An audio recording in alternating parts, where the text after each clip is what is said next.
go. Good evening, everyone, and welcome to the Winnetka Village Council regular meeting for May 17th, 2022. I'd like to call the meeting to order and ask that everyone mute or turn off your cell phone or other electronic devices, which I am doing right now. And I will lead us in the Pledge of Allegiance this evening.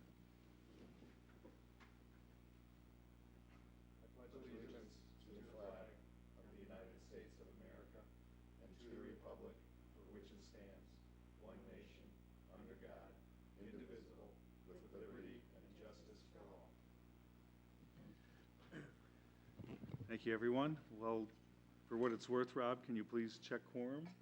How about attendance, right? Yeah. No, I'm going to do roll call real quick. Oh, I'm sorry. Trustee Swerk? Here. Trustee Kripe? Here. Trustee Mancini? Here. President Rintz. Present. And then quorum check for the month of June. My only possible no is June 7th. Okay. I've got a meeting in Cincinnati. I'll be driving back, and hopefully we'll make it, but no guarantees. Okay. All the other dates look okay? I have another kid graduating from something. Okay. So for One of June those 7th? days. For June? 7th, yeah.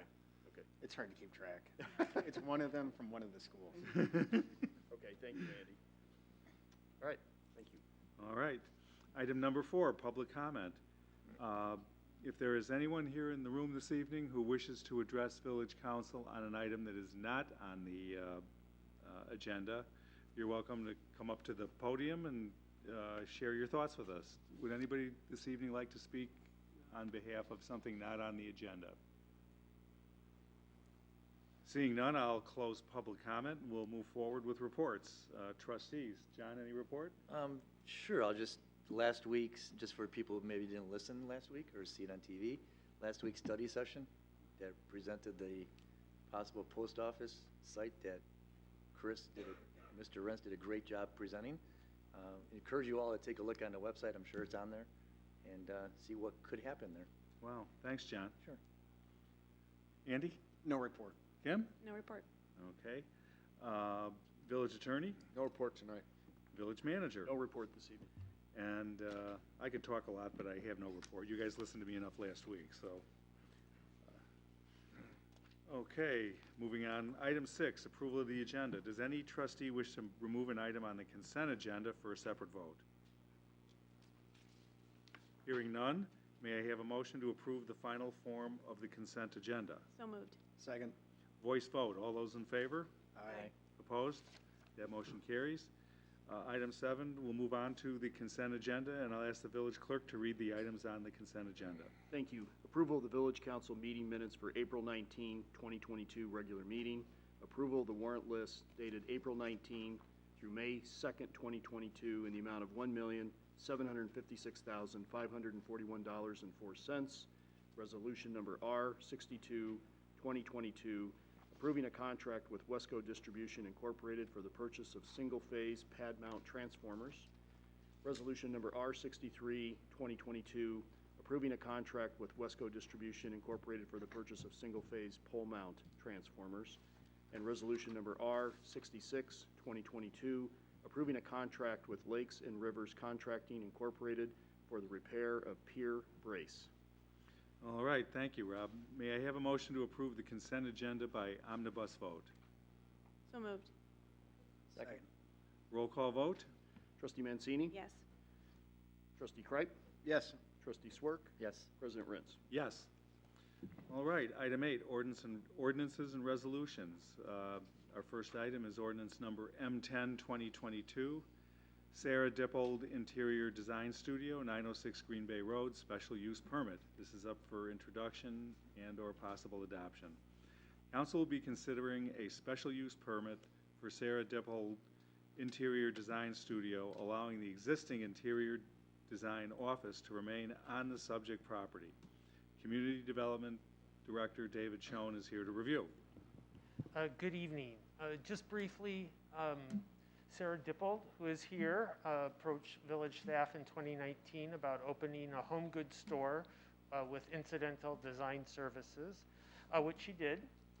And then, as we all know, shortly thereafter, the pandemic set in. And since then, Sarah has realized she needs to change her business model to predominantly interior design services, though she will make her display area available to the public by appointment.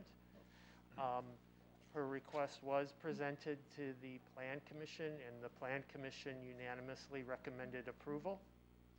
And with that, I'd be happy to answer any questions you may have on this request. And I'm sure if you'd like to hear from Sarah, she is here if you need to hear from her.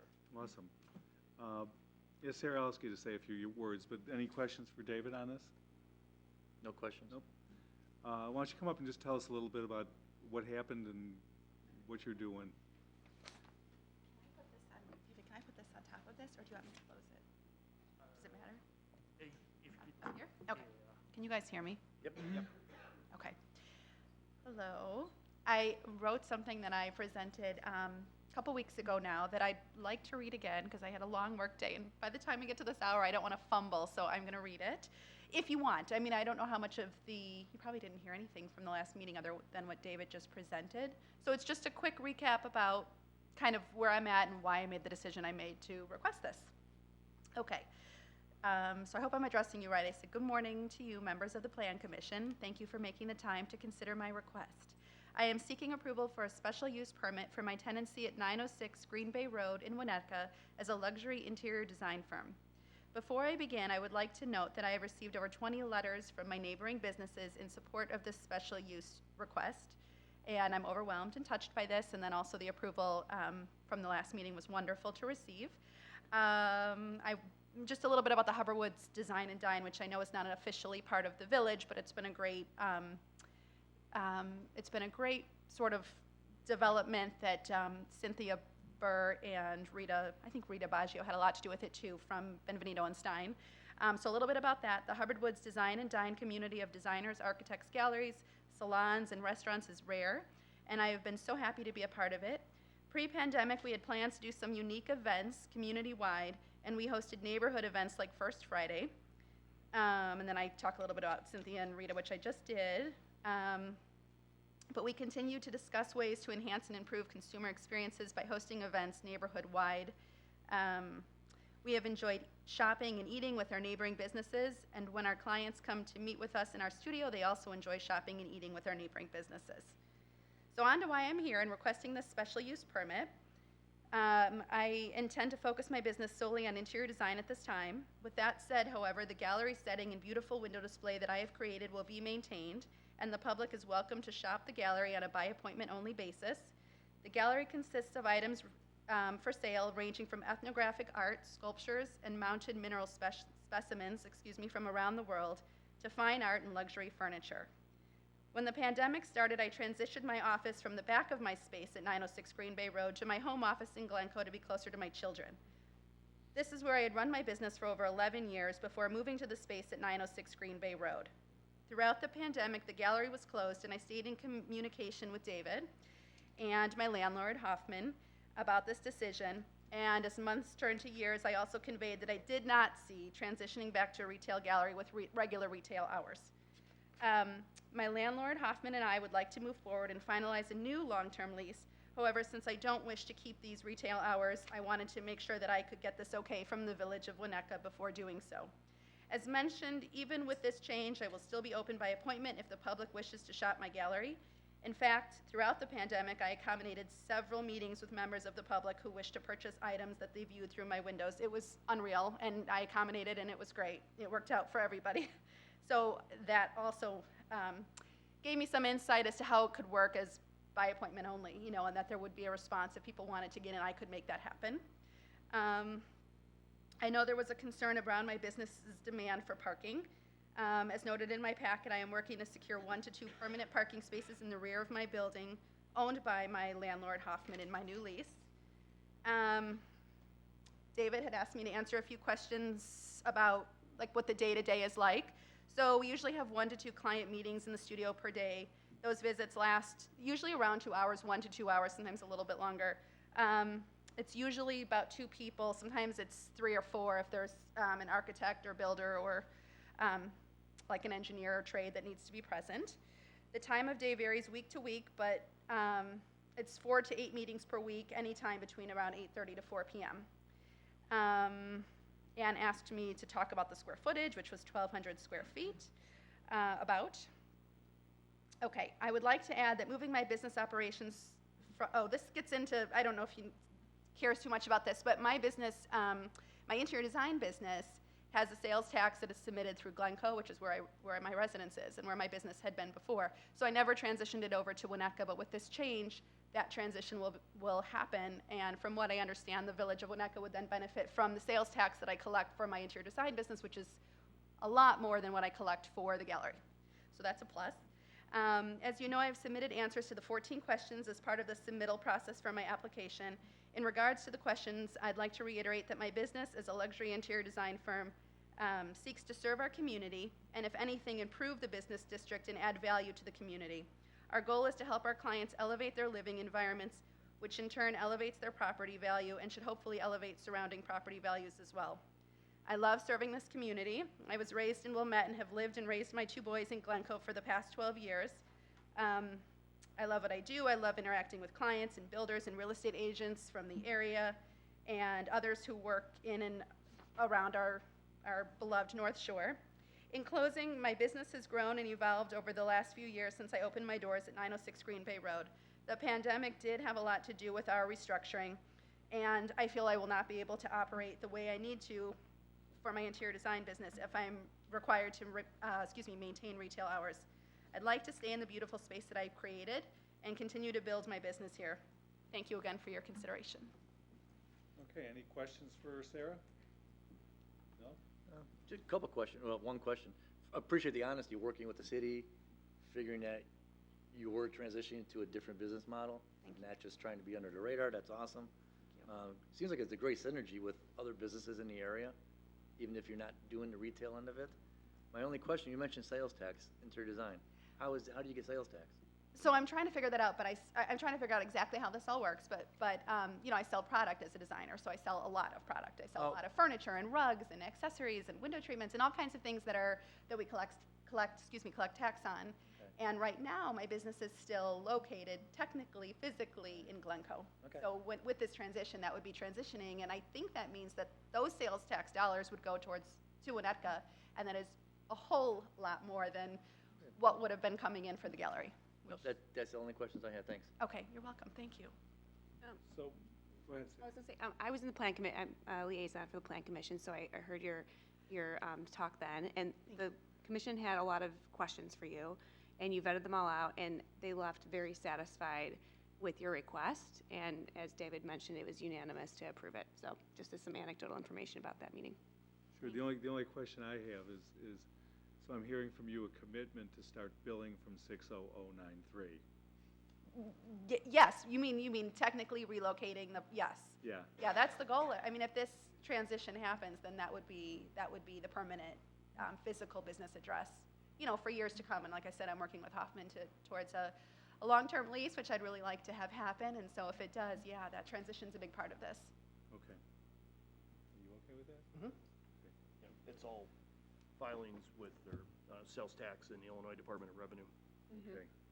All right, well, since you guys don't have any other questions or comments, we'll see if we can move this along. We can't, we can? Yeah. But it's okay for me to vote on that? Yes. Okay. Do we want to, Waive. Yeah. I have no problem with that, but any public comment? Yeah, I had one more comment too, which oh, go ahead, guys. I'm sorry. and we've visited on this a few times over my years, and I've never fully gotten my way on this. I don't think design businesses should have to come in for this. I agree. So if we could get that back on the radar, I sense we may have a majority support for that at this point, whereas in the past we did not. Because you have other things you could be doing. No, I It's appreciate nice you it came so and much, visited but I didn't want to I didn't want to get all this going and then be in the wrong direction. So I just. Yeah. But it is nice because just seeing, I just saw Bella Bridal is moving in across the street from their other location. And there were so many vacancies when I first came in that it's just, I want to stay, and it's so vibrant now, and Town and Oak is a big part of that. And it's just a great spot, and I'm happy I'm there. One thing that came up just in terms of the retail overlay is that parking has become difficult with the success of Town and Oak and Spirit Elephant. And so, not saying that I don't want consumers to be coming in by appointment regularly, but having a couple consumers come in for a 2-hour time span is alleviating some of the burden on parking for residents as well as people coming from other towns, especially with Serena and Lily opening. So That's right. I imagine that's going to be Right. more challenging as time goes on. So And it is. I've never seen it so busy. Yeah. I mean, obviously, we're opening back up, but Town and Oak is like, oh my goodness, I'm so happy for them. Yeah. They're so busy all the time. And to continue discussion with Andy about not being here for what she's doing, the whole point of parking, if this was a restaurant, it would be a lot more parking required Yeah. than her business. So even with people coming to see her, that's okay. Yeah, the mix So- of design and dine is brilliant, Right. and we should encourage it. Yeah, good. It's working, so there's no reason not to encourage it. It wasn't our idea, that's why it's working. I think, like I said, Cynthia Burr and Rita, I think, had a lot to do with that initially, and they've tried to really fight to keep it going through the pandemic. But they're amazing. They've really put a lot of time in. So, Great. thank you. So anything else, guys? No. All right. So we'll go with waiving intro. Do I have a motion to waive introduction of ordinance number M1022, 2022? So moved. Second. Voice vote. All those in favor? Aye. Opposed? That motion carries. Okay, now may I have a motion to adopt ordinance number M10, 2022? So moved. second. Roll call vote? Trustee Swerk? Yes. Trustee Mancini? Yes. Trustee Kripe? Yes. President Rins. Yes. Motion carries. Good luck. And Thank you don't have to come back again. Thank you so much. David's also been amazing. Until she expands. Okay, item B is resolution number R59, 2022, approval of street rehab program. This is up for adoption. Due to budgetary restrictions and changes in state regulations for mandatory replacement of lead water service lines, village staff has suggested slight modifications regarding the 2022 street rehabilitation and public improvement program. Engineering Director Jim Bernal and Director of Water and Electric Brian Keys are here to review. Thank you, President Rintz. Good evening. I noticed that we didn't drop the screens down, so my apologies.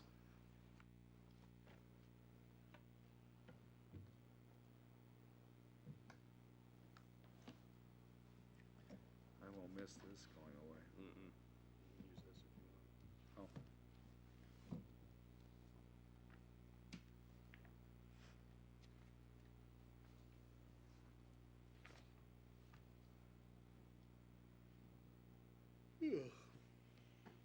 Not loading?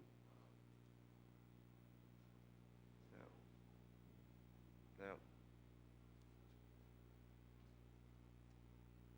I wonder if Verena restocked the snack cabinet or not. We can go back there real quick.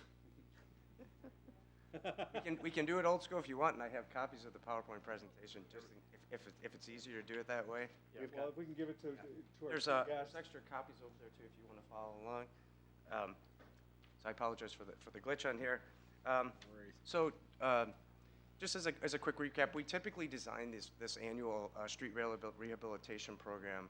We do this every year during the months of starting in August, September, October. We work with the sewer department, Public Works, Water and Electric. We develop the program and we start doing the design of the program. We typically go out to bid in January, early January, so we can receive good bidding prices.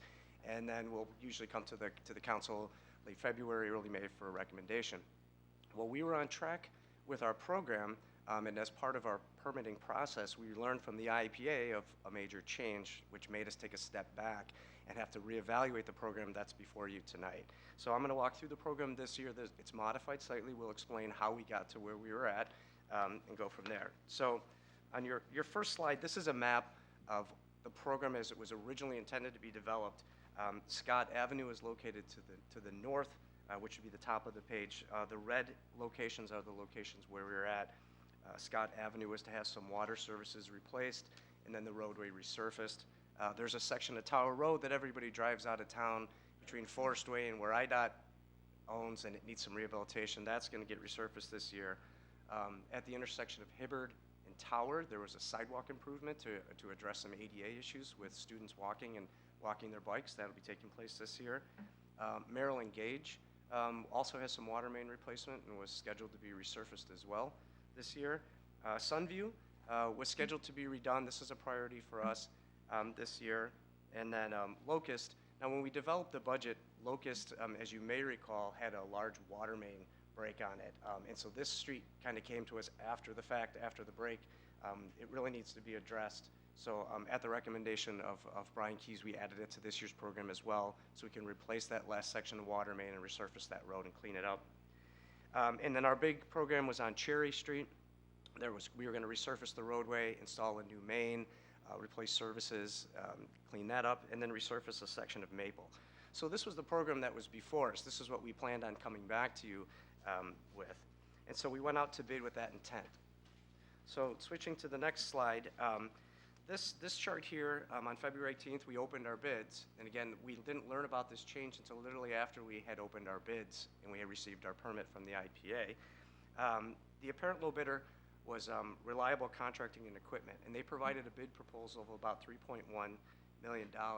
However, in order to ensure that the general contractor can meet all the requirements that the village has, our expectations for being able to complete the work, stay on schedule, have some kind of meat in the game, so to speak, throughout the whole duration, we required that the general contractor able to do at least 51% plus of all the work activities. This prevents a lot of subcontractors from coming in and the inconsistency and trying to chase people as you switch from activity to activity.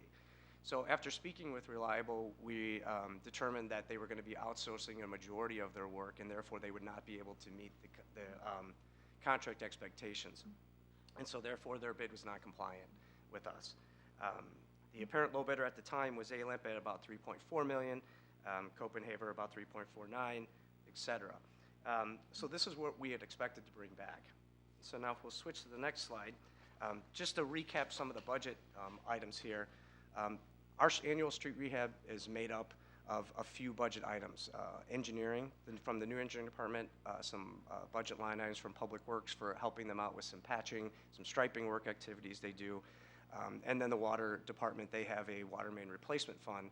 We collaborate together to save costs by doing a joint project. And as you'll see here, our total budget for this year's program was at $2.946. So we realized, based on the market, what we had received was obviously more than what we had to spend. So we took some time and revised the program, and our original intent was to take Sunview off of this year's program, and that would have kept us in budget. During that time, we discovered that the IEPA had changed a state standard for the replacement of lead service lines. So we'll kind of get into that here a little bit.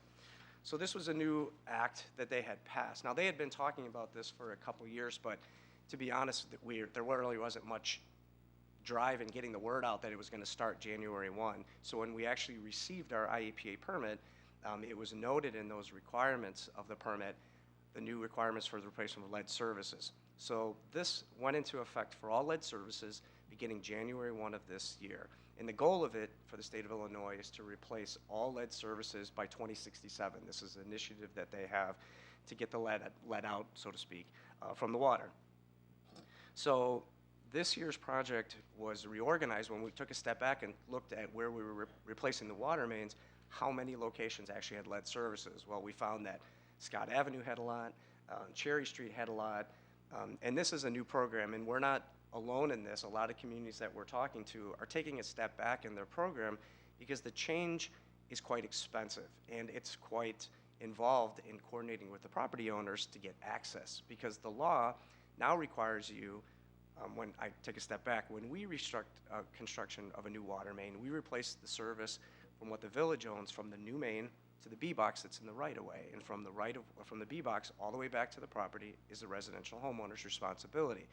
The new law states that now when you replace a water main or you touch a service, you cannot reconnect that lead service back to the main. So that requires you now that when we replace our services from the main to the B-box, that we have to also replace it from the B-box all the way back into the home and connect it to the meter. That's the new initiative. So as you can imagine, that's quite costly, and there's a lot of involvement when you're working on a street such as Scott and Cherry that I think we had 51 total services. So there's a lot of moving pieces right now, and we think that the state is still working through the bugs on this. So we took a step back and looked at the streets that we still wanted to address water main-wise, which was a priority for water, electric, and roads as well that needed the TLC. So what we did is we reorganized our program, and then what we did was we realized that Cherry and Scott had a lot of lead services, so we took those off of this year's program, and we put Sunview back on. Sunview doesn't have any lead services right now, so that's just a straight water main replacement. On Locust and then on Maryland Gage, there's a total of 3 water services within those joint combined locations of services we have to replace. And so staff is recommending as part of that, that just for this year, that we address those specifically. So I'll get into that a little bit more. On the next slide here, what you'll see is, You on slide 7? Or? I am on slide 6 right now, I apologize, slide 6.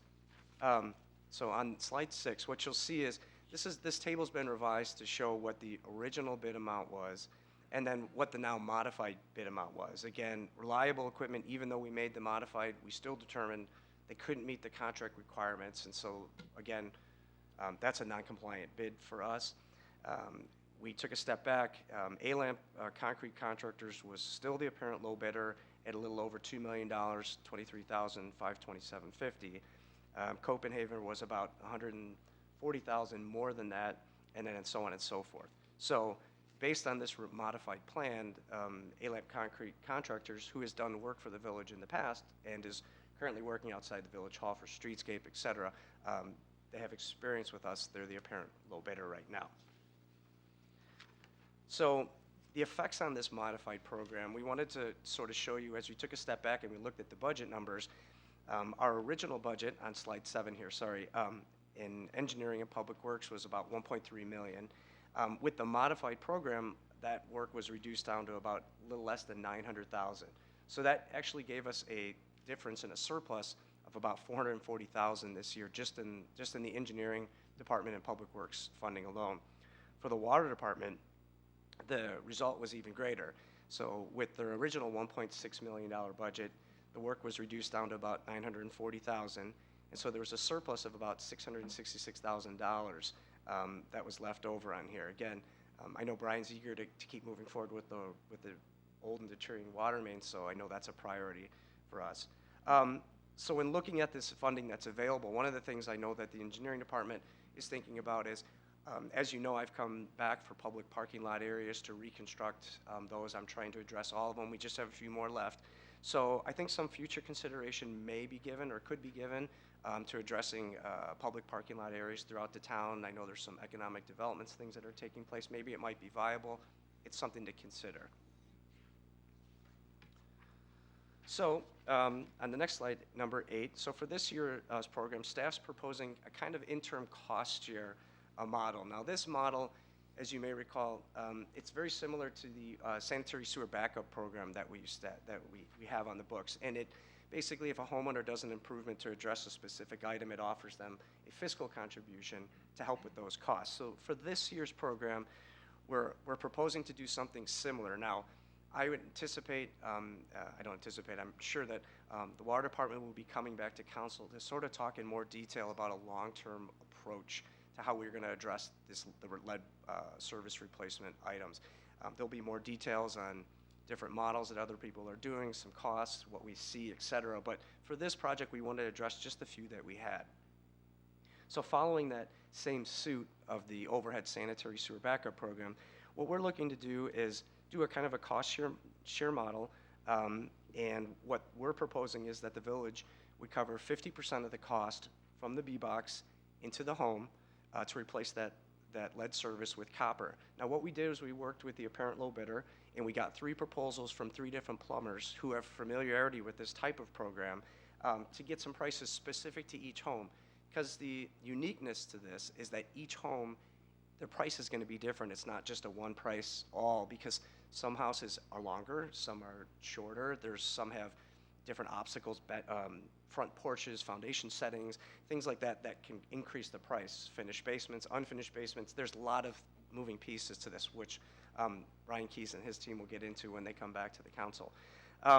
So based on the proposals that we received for the 3 homes, We had prices that ranged from the lowest proposed plumber, which was Flatter Plumbing. They do this program, have done it in the past for other communities, between $6,000 and $12,000 at the highest. So what we're proposing just for this year is that we would cover half of that cost. And there's some options here, which I'll kind of go through, is how Brian Keys and his team will be reaching out to each homeowner to sort of present these options. So on slide 9, we sort of talk here about the options that we have. Option 1 would be is that the homeowner could choose to use the contractor's plumbing. We have a price from them. They're certified plumbers. They can do the work. And what we would do is we would request that they would reimburse the village for their portion, or 50% of what that proposed cost is, prior to the work taking place. That's somewhat negotiable to see how quick that can turn around. But that would be one option that they could consider. And then typically they would receive a 1-year warranty like a plumber would now, standard protocol from them. Option 2 would be if they're not interested in using our plumber, they could use their own plumber, a plumber that they know and that they trust. Then the village would reimburse the property owner 50% of the cost, but at the contractor's proposed rates. So if they went out and wanted to use company X because they preferred, and the price was substantially higher than the price that we received, we would only pay up to 50% of the proposal rate that we've received from the contractor, not their contractor's rate. So that sort of addresses the situation of somebody overinflating the price to reimburse the total cost for themselves. Option 3, which the IPA makes available, is the opportunity to just say, I don't want to participate in the program at all. So they could opt to waive out of the program. The village would be required to have them sign Department of Public Health waiver releasing them from that. And then if the village, and this is something to consider, if they decided that they didn't want to do it at this time, that they would be not eligible to participate in a reimbursement program in the future. Now that can be revisited at a later date when we talk about it, but that's the approach we're proposing right now. So those would be the 3 options we could use to address that. So on the next slide, on number 10, really basically what we're looking at is we would be looking at a total contract cost for this modified bid amount, and utilizing the contractor's plumber proposal that we have, taking into account ALAM's modified price of a little over $2 million, plus the $27,000 for the 3 water service replacements that we have, for a new total contract price, which we're recommending tonight, for $2,050,763.50. So before you this evening, on the final slide is the recommendation. Staff is recommending, based on the modified program that we have this year, that we move forward with trying to get some work done this year and not postpone it. We're getting short in the season, and we need to make sure we get parts ordered, and we've got some work there off of Merrill by the school that we really want to get done over the summer months, so we don't have any impacts to them. We would recommend awarding the contract to ALAMP for a total not to exceed price of $2,050,763.50. So with that, I'd be happy to answer any questions that you might have. Questions for Jim? Yeah, what is the average cost for doing that replacement from the street to the house? Is it like $2,000? It depends on the length. Yeah. But typically, it depends on where the water main is. Your biggest cost actually is the cost that we bear when we actually excavate in the roadway. Yeah. And working in the right of way, because you have to restore that. You have to. But for the homeowners, what I'm.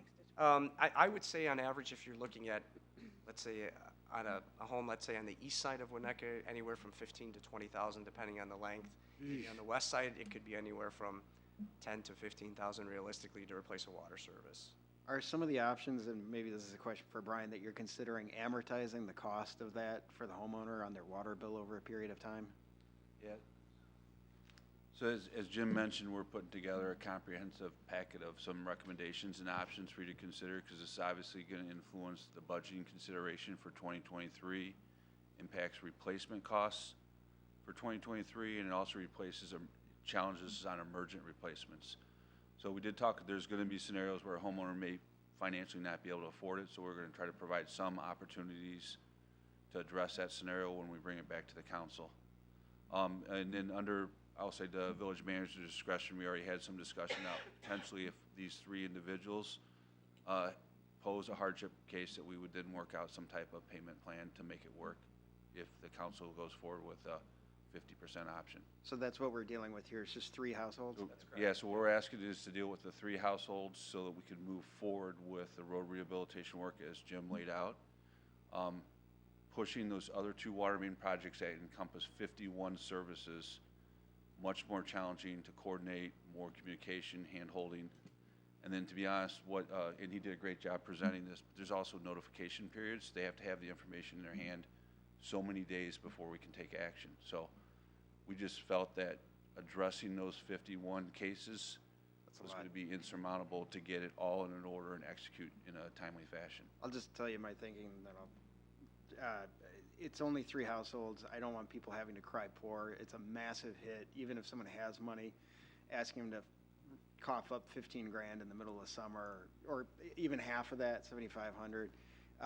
Since we're only dealing with 3 houses, I mean, I think we ought to just offer that as an option. This is a really discrete, 3 households. We can figure out the long-term later. I'd really hate to see us, though, jam 3 households that just were unfortunate enough to fall up in this cycle, and they're not going to have, so that would be my... So to clarify, offer a payment plan or offer full compensation? I'm sorry. Whatever we're contemplating for the long run, which it probably is like, we do the 50-50, but a payment plan on their 50, amortize it, just attach, I don't know how you do that, but maybe on the water bill or whatever, but over a few years, I would just make that option available. I just, option 3, opt out now, give us a release. I don't like the idea of telling people it's like now or never. So to clarify, the option 3 is, what that option is not so much to say now or never. What I think Jim was articulating is we don't know what the future funding policy of the council will be. We don't know if there'll be future opportunities to secure federal funding. But what's clear in the state legislative act is that if they do not want to participate, we have to have them sign saying they're electing. Yeah, no, I get all that. My point is, I'd like to see these households be able to do it in a reasonable way without throwing up. Okay. We always want to avoid that. Going along with that, so these, you said that you had an estimate between 6 and 12K for these specific houses? That's correct. Was that, okay, so that was their amount there. Yeah, I mean, I echo Andy's sentiment. I think it's a surprise bill that could be hard-hitting for anyone, regardless of what your financial status is, and certainly concerning. And you mentioned federal grant. Are there grants available for this? That it would be probably too late for these 3 right now, which makes sense for having a special circumstance. So we're looking at them. Okay. There is IEPA funding available, but most of the funding being presented at this point are loans that could potentially be forgiven, but it's still a bit unclear, and you have to have a bigger plan in place for that to fit. So it all came very quickly. I think the context of this is that the bill had changed a couple of times, but it became effective January 1, but an inventory was required sometime after, which we had pretty well done. But you really had a plan. The requirement was then you have a plan ready to go approximately a couple of years later, which inferred that you had time to put a plan together. Here they're saying it's effective inventory plan when it should be plan or inventory plan effective date, which makes it a little tough. So I would say that the funding options that we know of at this point would require that if we took federal or state money, it would be 100% funded and there wouldn't be a cost share program. So if that happened, we would have to go back and make people whole in this interim period. Yeah, and candidly, if we just did 100% on these 3 households, just to keep this moving, I really don't like the idea of Jack in the Box. And it's not our fault, but assholes in Springfield. But yeah, I just don't like that idea. The chances residents are aware if we were sort of surprised by it too. We were taking a conservative approach with it, where it was really modeled after the sanitary program. Yeah. And looking at a 50-50 cost share, without overcommitting the village, because if you look at 100% funding and if it's all on, our funding model, then rates are going to have to go up substantially. It wouldn't be viable as a long-term without that kind of whatever, but if we're just talking about, let's get through this season, 3 houses, instead of them being unhappily lucky, I'd rather see them be happily lucky and not, because One other question for me was about the option 3, which I recognize it's not saying that it's hard and fast rule to be done, but for the inventory we have, and for, let's say there's someone selling their home and they were to sign this waiver saying, I'm opting out for this, is there somewhere a future homeowner would be able to see that they've opted out for this? that they have a an inventory lead service line? It gets recorded. Okay. It's going to be recorded with the state, because we'll have to submit that they opted out. Now, on the respect of like purchasing a home, Yep. so the inventory is on the village's website. It's both available at a high level, so it talks about total number of services, partial lead services, full lead services, and in compliance with the state act, which required us to post an inventory, it's at address level detail. So you can go and look up your respective house or a house you're looking to purchase and tell, according to village records, what we believe is the service line material. In theory, it would be on a homeowner to know that this is a scenario that's happening, or a realtor to, We get calls from realtors. I mean, I can't say every realtor knows, but I do get frequent calls from realtors who are brokering a transaction, and this is now becoming more of a chip in the negotiation on a house's closing price, whether it's from a prospective buyer or a realtor trying to sell a home. okay, Yeah, thanks. We're not alone, sorry, we're definitely not alone. And with this new bill coming in, there's a lot of communities, if you can anticipate, some not so fortunate low economic communities are being faced with the exact same thing, and the hardship that you're concerned about is very real there. So in talking to some other directors, other village engineers that I know, it's hitting everybody hard. My guess is that there'll be a lot of questions that make their way back to Springfield, usually when these types of things take place.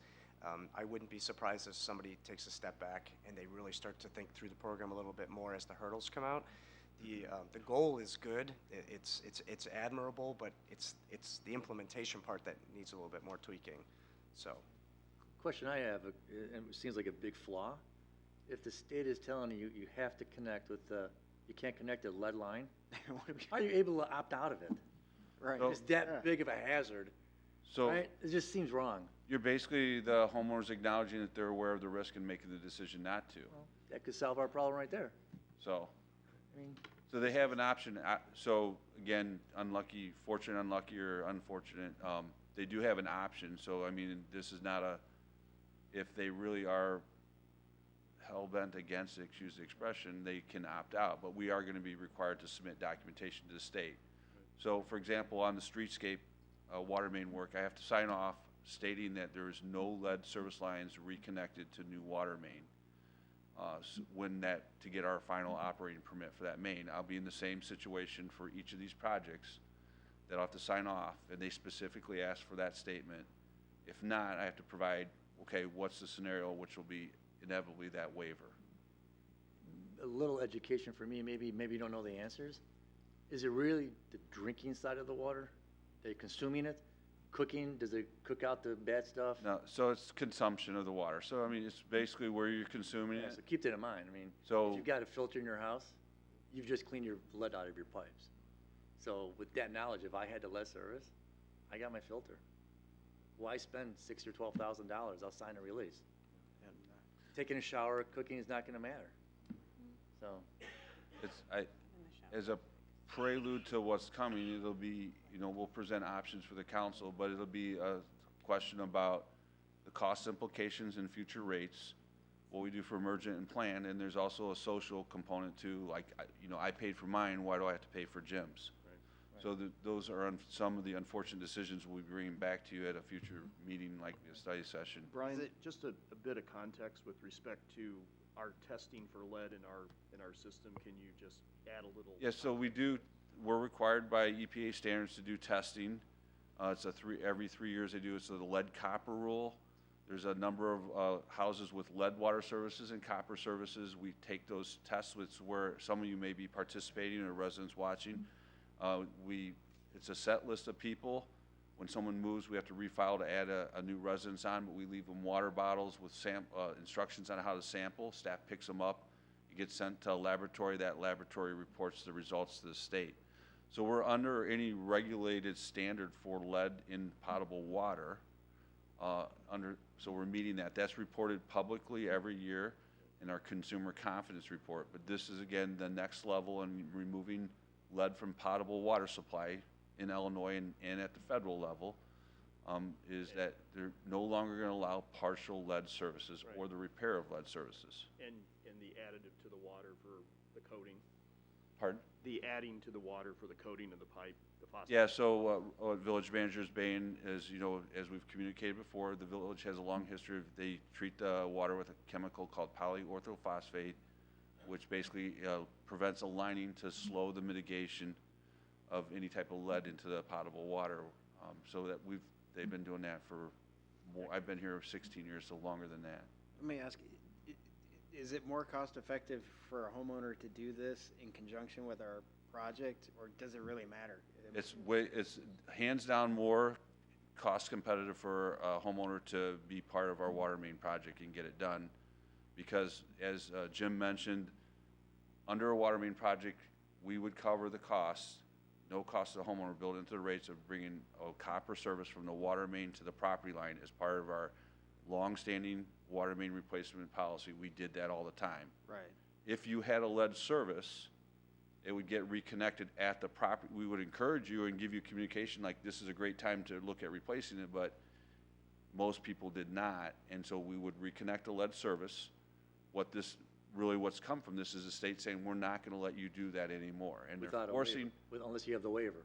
unless you sign the waiver. No, my question is it more cost effective for the homeowner to do the replacement from the B-box to their house at the same time? Does it really matter? Because you got to dig up. Oh, the so whole they've yard, actually, right? so this is where in the Springfield has pinned us in. We have 30 days. So if you as a homeowner elect to go do this on your own. No, I'm not asking about that. I'm just literally, is it more expensive? I would say, Ye- Because the most costly part of the program is actually the excavation down to the main and the roadway, Okay, repairing the roadway, and the backfilling it. disconnection. and you've got that open. Yeah, and you have to, and sometimes the locations can go back in the same spot, sometimes they can't. And- So sometimes you might have to move over, so you have multiple holes in the road to Right. get to where the B-box is, plus the restoration of the parkways, sidewalks. When we're going from the home, my guess is that, and what I'm hearing from all the plumbers that are participating in this program is they're directional boring. They're digging a hole on the outside of the home.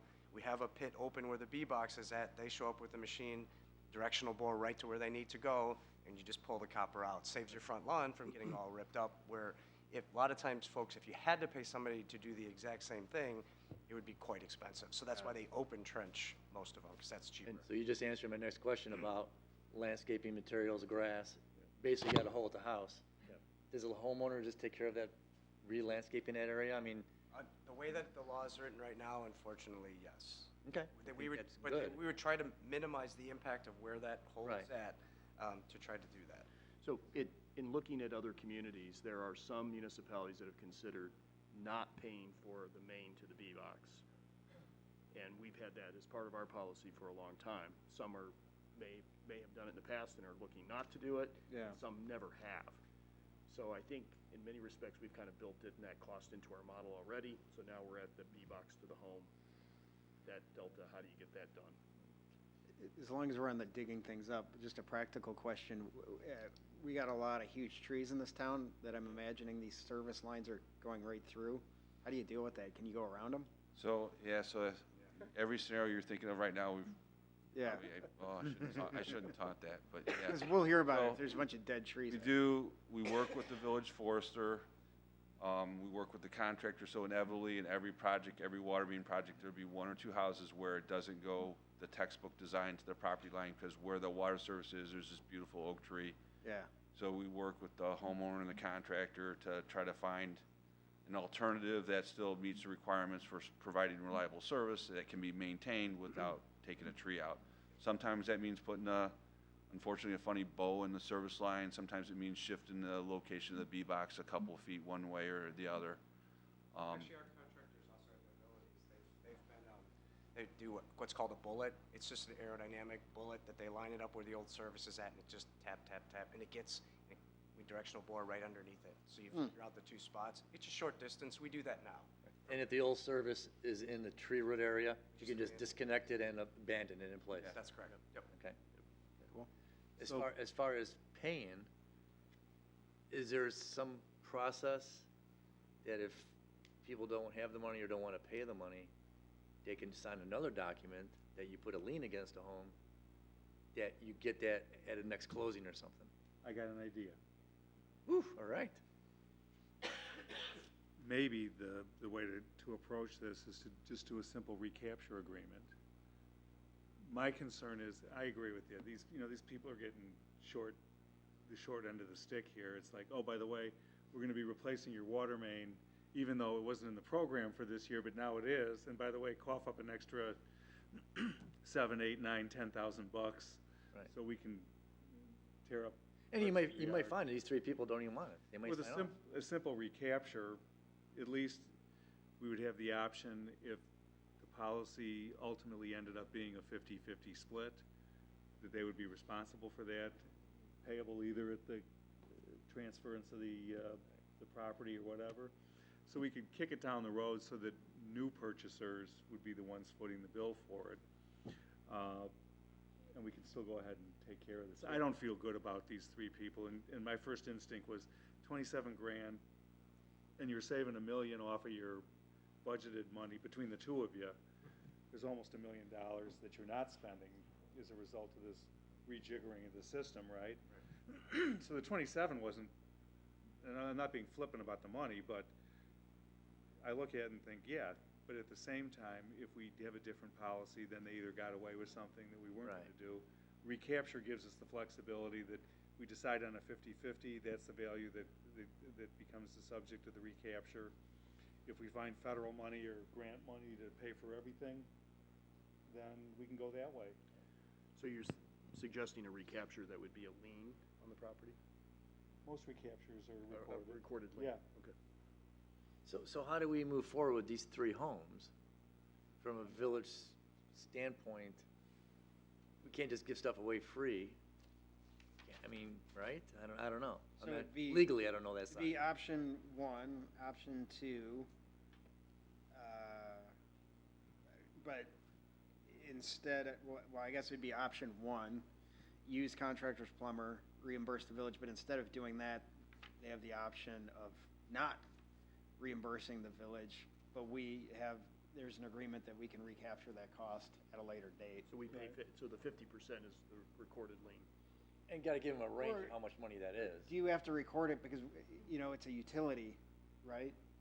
I'm wondering if we did it through the utility, if it just could be added, spread out over the bill. Well, that's a. Then you don't have to lien the house because whoever's got service at the house, it stays with it. The Defer to Peter on that one. Peter could, village attorney, excuse me, can weigh in, but I think this is one like of the an answer concerns, question. I like from a practical standpoint, the ease is to put it on a utility bill.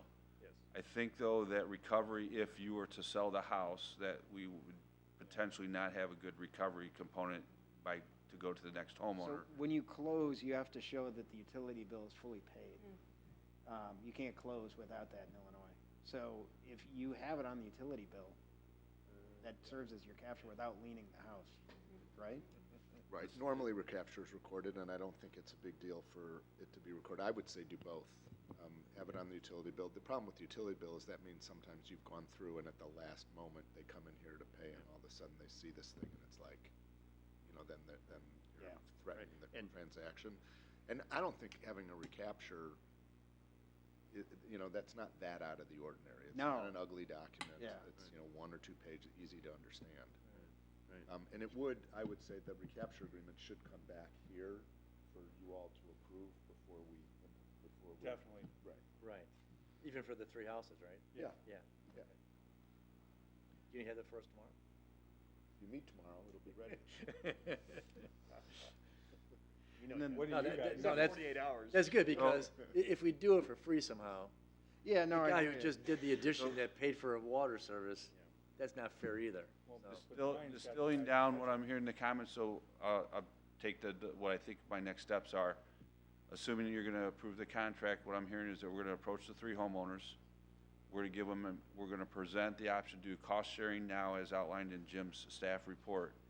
If they so choose or there's a hardship, that they could we'd work with them on proposing a payment schedule, or they could defer this to some longer term, over a longer period of term, through a recapture agreement that would be recorded. And basically for three people, I guess I would propose is we just go have that open conversation with three individuals I think trying to do that in the future projects with 51-plus No, that won't work. customers will be challenging, but for 3, is to go talk to them and say, here's some options, what can we do to make this less frustrating to you, since you're using your lane, you're the unfortunate, unlucky ones that get to be the first 3 through the gauntlet. Yeah, and is there some brochure, one-page thing that explains We're working on that now. that it may not be the end of the world, the way I think? Yeah. Just don't drink your water. Unfiltered. There are filter That- requirements that we'd have to leave. I mean, I think I'm going to take this quick second and say this on camera. So if you have a lead service line, you should consider things like point-of-use filters where you consume it. You should run the water when you get up, when it's been stagnant overnight, flush your toilet, run your lawn sprinkler, take your shower before you draw it for potable water use. Most people, I mean, for the vast majority of people that I talk to, are not, they already know they have a lead service line and have made a decision, and however they're internally coping with it, to do a lot of those things already. But this is a legislative act that's going to require the municipality to deal with it legislatively on every water main project and every repair going forward. Yeah. Sweet. I think, as Peter said, the recapture gives us the flexibility that nobody's getting special treatment, and ultimately we can true up with them or not. We can figure it out. We can cancel the recapture agreement, I guess, because it runs to us anyway. If we decide that, or if we find this bucket of money from the federal government that's going to help us pay it. But in the meantime, I'd be really angry if even somebody as nice as Brian showed up at my front door and said, you got to write me a check for 15 G's, and, I would not be a happy camper with that. I don't think any of us would. Correct. And then when you tell them the source of why we have to do this, then people are going to get even more angry. Yeah. So I think we have to make it as palatable as we possibly can. Hopefully get our rear ends in gear and start looking for the money and I know you guys are on top of it and watching this, but, let's really put a concerted effort on finding the cash so we don't have to inconvenience our homeowners anymore. I mean, and then go from there. I'm really afraid of if as a full council we get together at a study session and say, okay, 50-50 is the way to go, we're going to hear it about the 3 that got it for nothing. Right. That's my bigger worry. Correct. And, being first could be good or it could be bad, depending on which way we go. So the 2 features are a payments plan or the recapture in addition to what we've laid out. Mhm. Right. That gives people a lot of options. Yeah, I think that, yes. In full disclosure, we might want to encourage them to take the recapture agreement if we're going to be revisiting, and we should just let them know, we're going to be analyzing the overall burden. Straightforward. Well, that's the whole reason for it, right?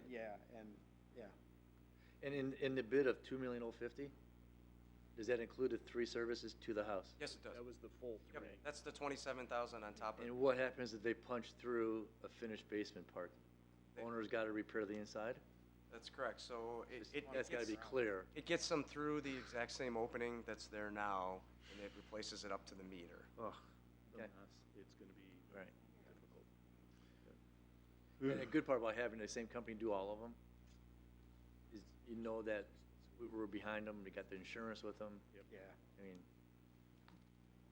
stuff could happen. This is why staff took a step back when we found out about this and went, wow, this is a game changer.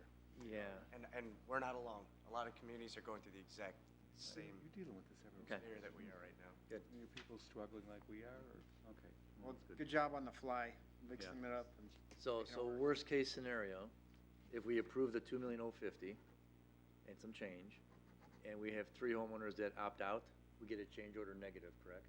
We just We don't wouldn't spend. pay the contractor. Yeah, we would not spend, right. Yeah, That's we correct. just don't So the spend. contract would be reduced. That's correct. Okay, sounds good. Any public comment on this issue? Seeing none, let's bring it up here. May I have a motion to adopt resolution number R 59-2022? So moved? Second. Roll call vote? Trustee Swerk, Yes. Trustee Mancini, Yes. Trustee Kripe, Yes. President Rins. Yes. Good job, guys. Thanks, guys, appreciate it. What a mess. Lord. Okay, item C is resolution number R 64-2022. This is, now we get to have some fun. Approving intergovernmental agreements for the sale lease of a fire rescue boat. This is awesome. Hi, John. The Winnetka Fire Department is seeking council's approval for an intergovernmental agreement that would allow our fire department to join the Wilmette and Evanston fire departments to utilize a rescue boat belonging to the village of Willow Springs for joint water rescue and marine fire response. I can hardly wait to hear this story. Fire Chief John Ripka is here to review. So yes, so thank you. A lot there. Hopefully I can unpack this for you. So before you tonight are two IGAs, one for between Winnetka, Wilmette, and Evanston with Willow Springs for the lease and sale of a fireboat. Second intergovernmental agreement is between Winnetka, Wilmette, and Evanston for the maintenance and use of the fireboat. So the history of what got us here. So currently when we respond to a incident on Lake Michigan, we respond, all of our Winnetka units go, our battalion, our engine, and our ambulance. If there's a boater in distress or a capsized boat, whatever it is, simultaneously we also get a response from Wilmette and Glencoe. They're both responding with a boat. And we also get response from the U.S. Coast Guard station at Wilmette Harbor. So we were notified last year from the Coast Guard that they're changing their equipment and their staffing at the Wilmette Harbor, effective actually last year. So they are typically there year-round. They are now there in the summer months only, and in 2021 they left about mid-August. So typically they say they're going to be there Memorial Day to Labor Day, but they left about mid-August last year. So obviously that's a heavy response for us. They have a boat that's in the water, and it's a larger boat than we're receiving from Glencoe and Wilmette because it's a Coast Guard boat. Capabilities are, historically they would assist with underwater rescue. They stopped doing that many years ago, so they're surface rescue only. And they also do marine fire. So if they have a pump, so they can, if there's a boat, I think maybe you remember there was a boat explosion in Wilmette Harbor a few years ago. So they're able to assist with fire control on boats on Lake Michigan or in the harbors. They're no longer able to do that either. So when we received this notification from them, Evanston, Wilmette, and Winnetka, the chiefs got together, see if we'd come up with a plan to sort of either supplement or come up with some sort of shared resource, shared response to sort of pick up for some of that lapse that we're finding from the Coast Guard, which led us to Willow Springs. So Willow Springs has a fireboat. They used it for many years. It's been in storage for the last 3 years. They're no longer using it. They received it on a Port Authority grant, which is kind of how we heard about it through Cook County Emergency Management. So we reached out to them, made the connection. The three of us went out there, looked at the boat. It fits what we would need for our response. It's a 26-foot Firehawk boat, and it has a fire pump on it. The sides fold flat to the water, so it's ideal for water for dive responses. So they agreed to allow us to lease it for 1 year at no cost. And then at the end of the 1 year, if this trial response works with our three departments, then we have the option to purchase it for $100,000. So we got some good counsel to extend that 1 year to 18 months, so we have a little leeway after the 1 year period where we have a little bit more time to sort of digest our numbers and review our response and see if it's going to work for us. But let me see, what else did I have here? What was Willow Springs doing with this boat? They I do know know they're they're on not the- on the lake. I see the Des Plaines River runs through So the town. they used it on the river. You could probably Google it, what they used it for, but they're no longer using it. So it was some sort of river response. It was more police patrol, I think, than fire, but they had the fire pump on it. I'm not 100% sure what they completely used it for. So it's been in storage for 3 years. I think they use it, on the water for 5, so 8 to 10 years old. What's the longevity of a boat? I don't know. It depends. I know how well you maintain it. Could be 20 years. And what's its value? Sorry, I'm just trying to understand 100. Yeah, the appraisal value was 100,000. It was That's where they okay. came up with that number. Yeah, we have the appraisal documents. And for it. they got it for free through the grant, or they paid for it? They got it free through the grant. But it's now They're making a beyond that. profit. It's beyond the payback period, so they have sole ownership of it now. Right, but, You know what? How did they request that? Right. yeah, I mean, I will say, we are also in the process of pursuing grant money ourselves through Cook County and the Port Authority grant. Right. We're first looking for, startup costs and training expenses. right. And then, we're likely to pursue a similar grant, should we get it, within the next 18 months. We have the opportunity to return this boat. When it was new, any idea what the cost was? I don't. Or what are we, to replace it now? I mean, that'd be, I think it was 300, 350. right. From what I recall. I can't say 100%. I Right. remember hearing that in our discussions with them. But John, you get the chance to use this for a period before you guys decide what you want to do, right? Correct. So it's a trial. It's the 1-year trial. They agreed to lease it to us at no cost. And this is, to see it, it's a response we haven't done before, right? So, the way we devised the response would be, we worked out agreement with the Coast Guard, so we're able to keep it in one of their slips. So it'll be stationed at Wilmette Harbor. If there's an incident in Winnetka, upon our dispatch, they would simultaneously dispatch Evanston and Wilmette on our call, and they would respond directly to the boat. It'll be in the water, so they just have to get on and then start driving up here. Gotcha. Similarly, Similarly, if there's an incident in Evanston, we would respond lights and sirens with Wilmette, and the first 2 to 4 fire personnel that are there that are trained to drive and operate the boat would get on and respond to the scene. So we think it's going to increase our response. Obviously, being a shared resource, the costs, for any one of our departments, they have to, foot the cost on their own. It's just not really feasible. So, to do the trial period for a year, we thought was a good way to go. It was nice that this was available. And if it works, I'll probably be back here in a year talking about different options then. But, startup costs, fairly minimal. Will there be some fuel costs? We have some dry inspections that we'll have to do, before we take ownership of it. But, the departments are all on board. Our membership is very, very much on board. The guys are very excited, to try this. We're one of the few communities on the North Shore that doesn't staff a boat, as a fire department. So, they're very committed to this. The FFT board has already agreed to put forward some funds towards this. I think 10 or 15,000. So that'll cover a lot of the startup costs, the fuel costs, the initial training. How many calls do you get a year or a season that would require a boat like this? Sure. So it's not a lot. When Winnetka, we average, I look back on our data, probably 3 to 5 per year. But these calls are, they're high risk, right? So we're putting people out in the water, on boats or in rescue gear. So the comfort is having a larger boat. We know that's coming. And So- we're looking at 1/3 of 100,000?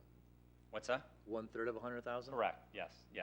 if we decide to buy it. Correct, right. So, And any maintenance costs and everything that going forward now for this first year is all split 3 ways. Right. questions, comments? Any I public guess comment? the worst question would be, if you find out the whole engine blows up in this 1-year trial period, are you required to fix it?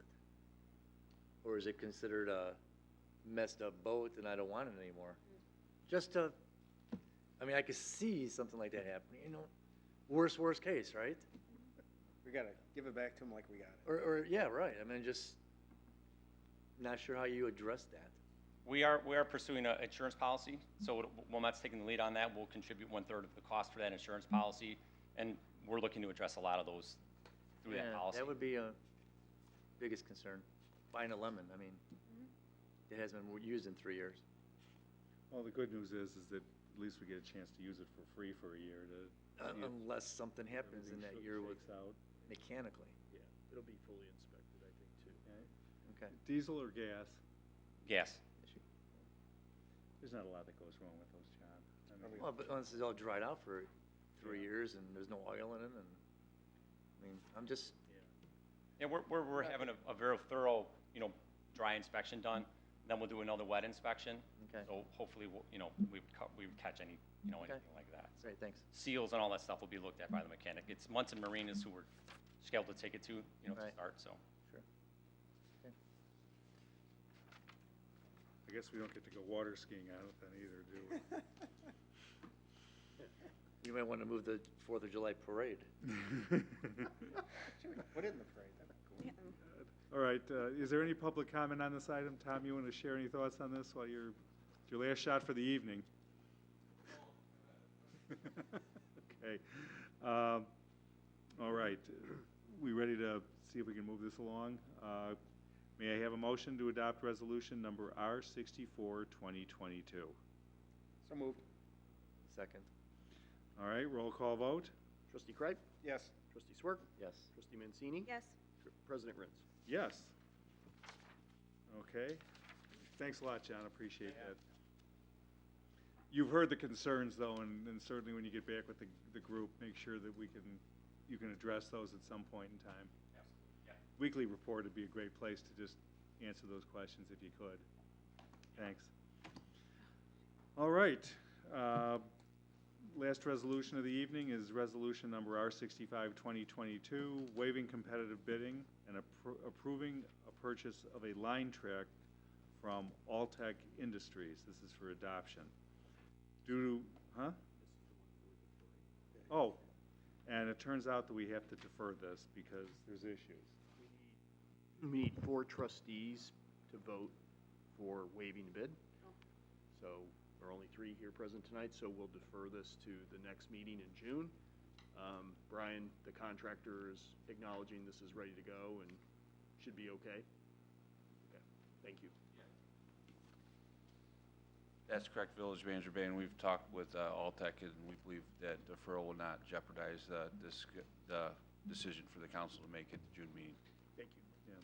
Yeah, my only concern, if you guys read that item in the packet, was that it feels like there's a time crunch, even though we're not getting this thing for 3 years.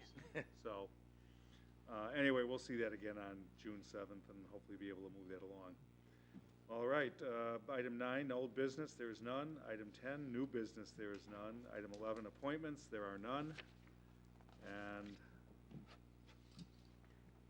item 12, closed session, there is none. And item 13 is adjournment. May I have a motion to adjourn? So moved. Second. Voice vote, all those in favor? Aye. Opposed? We stand adjourned.